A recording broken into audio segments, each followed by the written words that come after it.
হায়দ্রাবাদের one of the best multi speciality hospital হলো এই যশোদা মাল্টি স্পেশালিটি হসপিটাল সমাজিগুড়া, এবং সমাজিগুড়া অঞ্চলের বেস্ট হসপিটাল হলো এই যশোদা সুপার স্পেশালিটি হসপিটাল, বাংলায় যাকে যশোদা হসপিটাল হায়দ্রাবাদ আমরা বলে থাকি। আর এর 4টে শাখা আছে এই হায়দ্রাবাদে, যেগুলি অবস্থিত সেকেন্দ্রাবাদে, মালাকপেট, সমাজিগুড়া এবং হাইটেক সিটি হায়দ্রাবাদে, যার মধ্যে আমরা চলেছি আজকে যশোদা সুপার স্পেশালিটি হসপিটাল সমাজিগুড়াতে। সবকটা হসপিটাল মিলিয়ে প্রায় 4000 বেড আছে। হায়দ্রাবাদ আধুনিক চিকিৎসার জন্য ফেমাস, আর তার জন্যই দেশ বিদেশের বিভিন্ন প্রান্ত থেকে পেশেন্টরা আসে হায়দ্রাবাদে ট্রিটমেন্ট করতে, এবং এই ট্রিটমেন্টের সাফল্যের রেট সব থেকে বেশি এই যশোদা সুপার স্পেশালিটি হসপিটালে, প্রায় 90% প্লাস।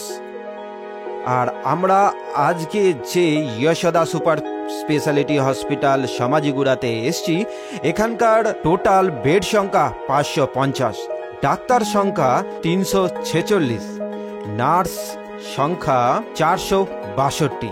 এছাড়াও এখানকার nurse, doctor, paramedic staff number 1, মানে খুবই ট্রেন্ড এবং উচ্চমানের। জয় হিন্দ বন্ধুরা, কেমন আছেন আপনারা? ভাষা কাছের নক নক ডক্টর সেগমেন্টে আপনাদেরকে স্বাগতম। আজকে আমরা যশোদা হসপিটাল হায়দ্রাবাদ, সেখানে কিভাবে নাম লেখাবেন, কিভাবে ডাক্তার দেখাবেন, কীরকম খরচা, আর কোথায় বা থাকবেন, কিভাবে আসবেন যাবেন, সেই নিয়ে সমস্ত ডিটেলস দিতে চলেছি এই ব্লগে। তবে চলুন তাড়াতাড়ি শুরু করে দিই আজকের ব্লগটা। দেখতে থাকুন, চলতে থাকুন আমার সাথে ভাষা কাছে। আর ব্লগটা যদি ভালো লাগে লাইক, শেয়ার এবং সাবস্ক্রাইব করে চ্যানেলটার পাশে থাকার অনুরোধ রইল। প্রথমে এই হসপিটালে কিভাবে আসব, এখানকার নিয়ারেস্ট এয়ারপোর্ট হলো Rajiv Gandhi international airport. Airport থেকে এই যশোদা সুপার স্পেশালিটি হসপিটালের দূরত্ব 28 থেকে 30 কিলোমিটার। বাই কার আসতে সময় লাগতে পারে 1 ঘন্টা মতো। সেকেন্দ্রাবাদ রেলওয়ে স্টেশন থেকে এই সমাজিগুড়া যশোদা হসপিটালের দূরত্ব 8 থেকে 9 কিলোমিটার মতন। স্টেশন থেকে বেরিয়েই পেয়ে যাবেন অটো, কার। রিজার্ভ অটো ভাড়া নিতে পারে 150 থেকে 200 টাকা মতন, আর কার ভাড়া 500 থেকে 700 টাকা মতন নিতে পারে। আর যদি লোকাল ট্রেন ধরে কেউ আসেন, তাহলে নিয়ারেস্ট স্টেশন এখানে হলো নেকলেস রোড স্টেশন, আর এখান থেকে জাস্ট 3 মিনিটের হাঁটা পথ এই যশোদা হসপিটাল। আর নিয়ারেস্ট মেট্রো স্টেশন হলো ইমাম মঞ্জিল। এখান থেকে যশোদা সুপার স্পেশালিটি হসপিটাল সমাজিগুড়ার দূরত্ব খুবই কম, হেঁটে 7-8 মিনিট মতন সময় লাগতে পারে। এছাড়াও আরও কয়েকটি নিয়ারেস্ট মেট্রো স্টেশন রয়েছে, যাদের মধ্যে কুঞ্জাগুটা, NIMS, এগুলোও খুব কাছাকাছি।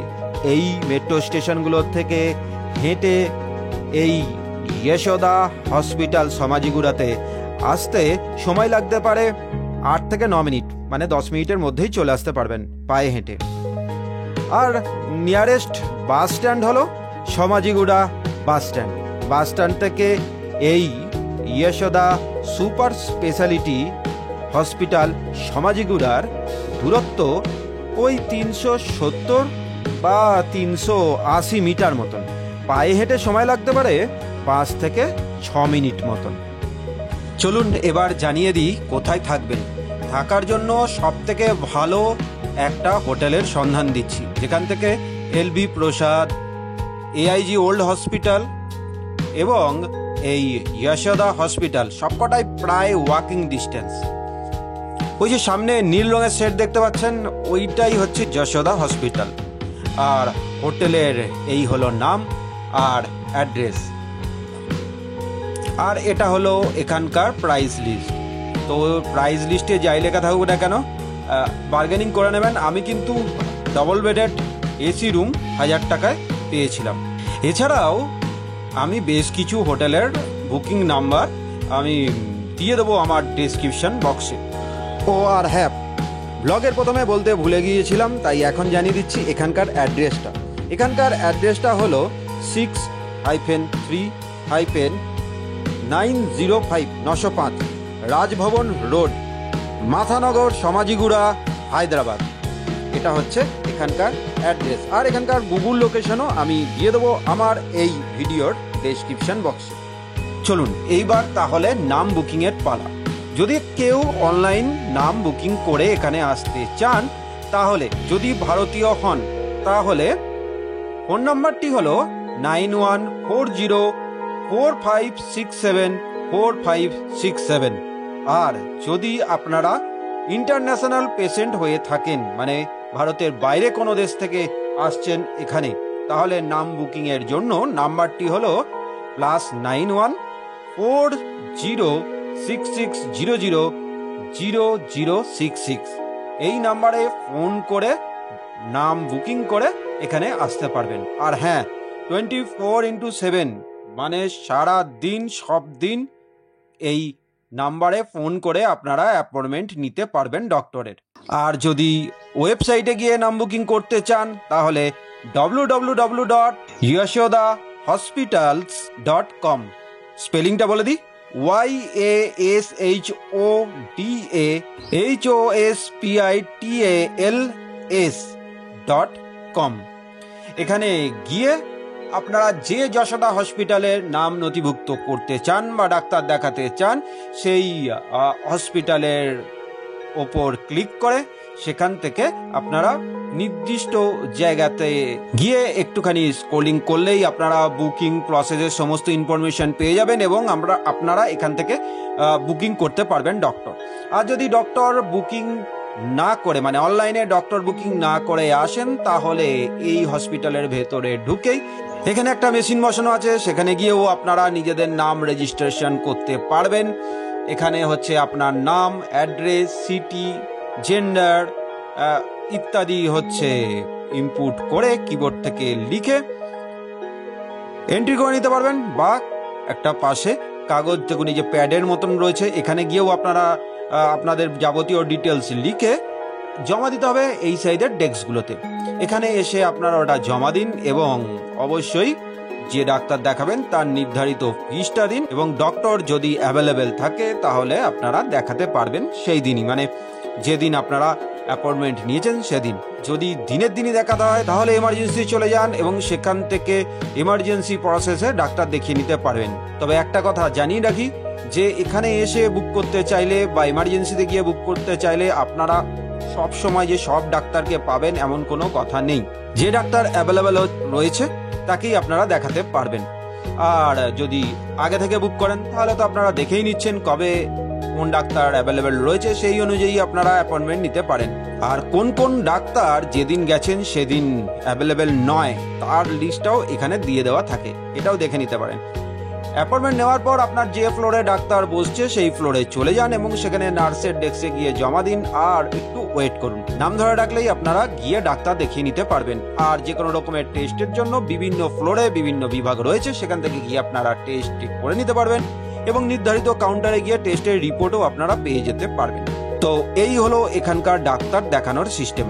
আর অপারেশন বা ভর্তি থাকার প্রসেস যদি কিছু ডক্টর বলে থাকে, তার জন্য আপনাকে আবার নিচে আসতে হবে, বিলিং করতে হবে এবং আপনার পেশেন্টকে ভর্তি করতে হবে। এইবার এক নজরে দেখে নিন এখানে কোন কোন ডিপার্টমেন্ট রয়েছে, মানে ডাক্তার দেখানোর জন্য, আর কি কি টেস্ট করার ফেসিলিটি রয়েছে বা কি কি সুবিধা রয়েছে এখানে, তার লিস্টটা আমি স্ক্রিনে দিয়ে দিলাম। আপনারা ভালো করে দেখে নিন, চাইলে স্ক্রিনশটও নিয়ে রাখতে পারেন। আর খাবারের জন্য এখানে অনেক দোকান আছে, যেরকম হচ্ছে যশোদা হসপিটালের সাইডেই দেখতেই পাচ্ছেন প্রচুর হোটেল আছে। এখান থেকে আপনারা খাবার খেতে পারেন, ভেজ নন ভেজ দু রকমের খাবারই এখানে পাবেন। তবে বাঙালি খাবার পেতে হলে আপনাদেরকে কিন্তু যেতে হবে বাঞ্জারা হিলসে। তো এখান থেকে আপনারা অনলাইনে যে কোনো গাড়ি বুক করে নিয়ে বা অটো বুক করে নিয়ে সেখানে গিয়ে খেয়ে আবার হোস্টেলেও ফিরতে পারেন, কিংবা অনলাইনেই অর্ডার দিয়ে দিলে আপনার হোটেলে খাবার পৌঁছে যাবে। এইবার এই ডাক্তার দেখাতে এসে যদি আপনাদের বোরিং ফিল হয়, মানে সারাদিন ডাক্তার দেখানোর পর একটু রিফ্রেশিংয়ের দরকার হয়, তাহলে এখান থেকে খুব কাছেই হচ্ছে হুসেন সাগর। বিকালবেলার টাইমটা কাটিয়ে নিতে পারেন এখানে। আর এই হুসেন সাগরের ধারে ঘুরতে ঘুরতে আরও কিছু ইনফরমেশান দিয়ে দিই। আপনারা এখানে খুব সহজেই অনলাইন অ্যাপের মাধ্যমে গাড়ি, অটো ইত্যাদি বুকিং করতে পারবেন এবং এতেই খরচা কম হয়, মানে ভাড়াটা কম পড়ে। আপনারা চাইলে সেকেন্দ্রাবাদ স্টেশন থেকেও কিন্তু অনলাইন, মানে উবের, ওলা ইত্যাদি অনলাইন যে অ্যাপগুলো রয়েছে তাদের সাহায্যে কিন্তু কার বা অটো বুক করতে পারেন। তবে সেক্ষেত্রে দাঁড়িয়ে আপনারা 1 নম্বর প্ল্যাটফর্মের দিক থেকে বেরিয়ে কিছু পাবেন না করতে, কারণ এখানে স্ট্যান্ড, তাই এখান থেকে গাড়িগুলো অ্যাভেলেবেল নয়। তার জন্য আপনাদের যেতে হবে 10 নম্বর প্ল্যাটফর্মে, সেকেন্দ্রাবাদ স্টেশনে 10 নম্বর স্টেশন থেকে বেরিয়ে ওখান থেকে অনলাইনে আপনারা কার বা অটো বুক করতে পারবেন এবং সেটা অনেক সস্তাও পড়ে। তো ব্লগটা এবার শেষ করি। আর ব্লগটা যদি ভালো লাগে তাহলে লাইক, শেয়ার, সাবস্ক্রাইব করে চ্যানেলটার পাশে থাকার অনুরোধ রইল। আর আমি যে হোটেলটায় ছিলাম তার ডিটেলস যদি দরকার হয় সেটা আমি দিয়ে দিলাম আই বটমে, সেখানে ক্লিক করেও আপনারা দেখে নিতে পারেন হোটেলটা কেমন ছিল, কন্ডিশন কেমন ছিল, এভরিথিং। তবে আজকের মতন টাটা, দেখা হচ্ছে অন্য কোনো দিন অন্য একটা নতুন ব্লগে। ভালো থাকবেন, সুস্থ থাকবেন, অ্যান্ড জয় হিন্দ।